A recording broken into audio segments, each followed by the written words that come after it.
La vidéo d'aujourd'hui portera sur la programmation avec la logique positive et la logique négative.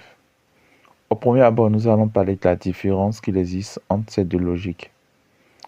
Nous parlerons des contacts ouverts et des contacts fermés et nous finirons par parler de comment quitter le matériel vers la partie logicielle. Au premier abord, nous avons la logique positive. La logique positive, c'est la logique de base. C'est la logique qui dit, lorsque le système envoie 0 volts ou lorsqu'un capteur envoie 0 volts, ça veut dire qu'il est non actif. Tandis que lorsqu'il envoie 5 volts ou 12 volts, selon le système, c'est qu'il est actif. Dans le même temps, nous avons la logique négative. La logique négative, c'est celle qui dit que le système n'est actif uniquement qu'elle est active lorsqu'elle envoie 0 volts. Donc, lorsqu'on nous verrons 0 volts, c'est que le système est actif. Contradictoire à ce qui a été dit au niveau de la logique positive où lorsqu'elle envoie 0 volts, elle est non active.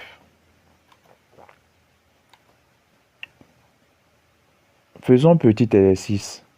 Ici, nous allons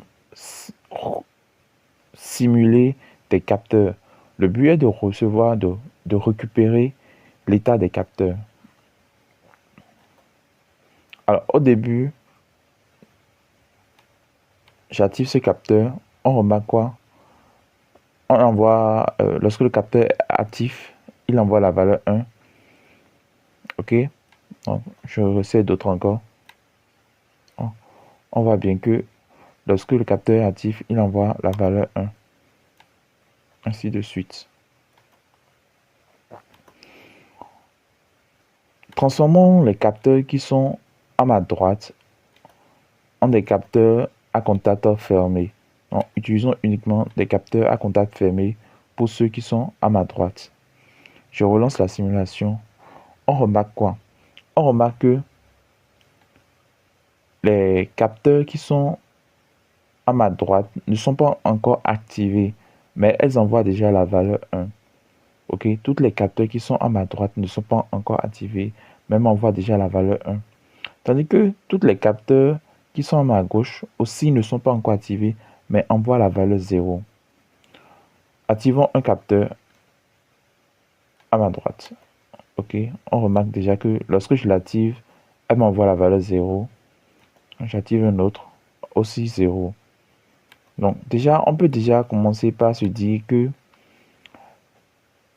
les capteurs qui sont à ma droite utilisent la logique négative, tandis que celles qui sont à ma gauche utilisent la logique positive. Dans un système où nous avons l'utilisation de ces deux logiques, il faudra utiliser des méthodes afin de pouvoir rester unique, en fait de pouvoir rester dans une seule logique. OK? Je vais partager avec vous 3 solutions que j'ai trouvées. Alors, la première, il s'agit de uniformiser. Uniformiser pour dire quoi? Uniformiser consiste à utiliser uniquement que des capteurs ouverts. Uniquement que des capteurs ouverts. Donc, chercher l'équivalence des capteurs fermés en contact ouvert. Donc, si j'ai un bouton poussoir à contact ouvert, à contact fermé, au lieu d'utiliser un bouton poussoir à contact fermé, j'utiliserai plutôt un bouton poussoir à contact ouvert. Ainsi de suite. Cette méthode marche, mais elle est limitée, car la plupart des contacts fonctionnement, la plupart des contacts fermés n'ont pas forcément leur équivalent en contact ouvert, et la plupart des contacts fermés sont souvent utilisés pour la sécurité des personnes et pour la sécurité des systèmes. La deuxième solution, utiliser un convertisseur SN. Le convertisseur SN est un matériel SN qui peut être peut-être un relais. Le relais qui prend la logique négative et envoie la logique positive. Donc, Lorsque le système est excité, au lieu d'envoyer un 0, elle envoyera une valeur 1 niveau ρ. Ok? Donc, si c'est 0 volts qu'elle envoie, le relais va le transformer en 5 volts. Cette méthode marche, mais il demande l'ajout de nouveaux équipements sur le système en question. La troisième solution, celle que je trouve la meilleure, celle que nous utilisons d'habitude, c'est de réaliser la conversion matérielle directement dans la programmation, lors de l'écriture du code. Okay? Il y a plusieurs méthodes possibles, parmi lesquelles je vais partager avec vous une spécialement. Okay? Alors, il s'agit de quoi? Il s'agit d'utiliser deux variables. Okay? Deux variables. Une qui représente la partie hardware, non, ce qu'on reçoit directement du matériel, et une autre qui représente la partie software, c'est-à-dire la partie logicielle, celle que nous allons utiliser dans tout le programme en question. Donc ici nous allons voir, nous avons nos deux exemples ici, celui avec la logique positive et celui avec la logique négative. Donc j'ai ma première variable ici qui représente la partie hard et la seconde partie qui représente la partie software. Ok.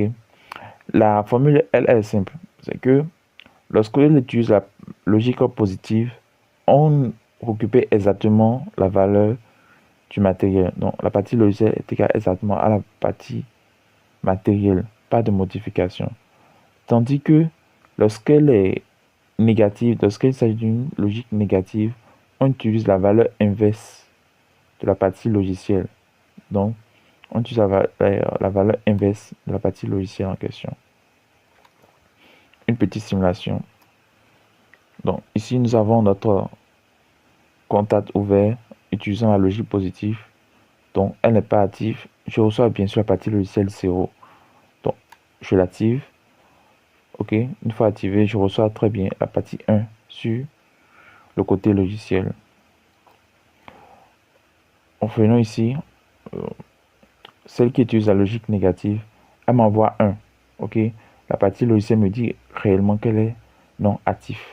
Donc je l'active et une fois activé, on reçoit la valeur 1 sur la partie logicielle qui me dit qu'elle est bel et bien active.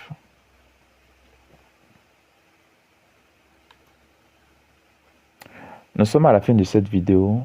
Alors, ce qu'il faut retenir, c'est que nous avons deux logiques conventionnelles, donc la logique positive et la logique négative.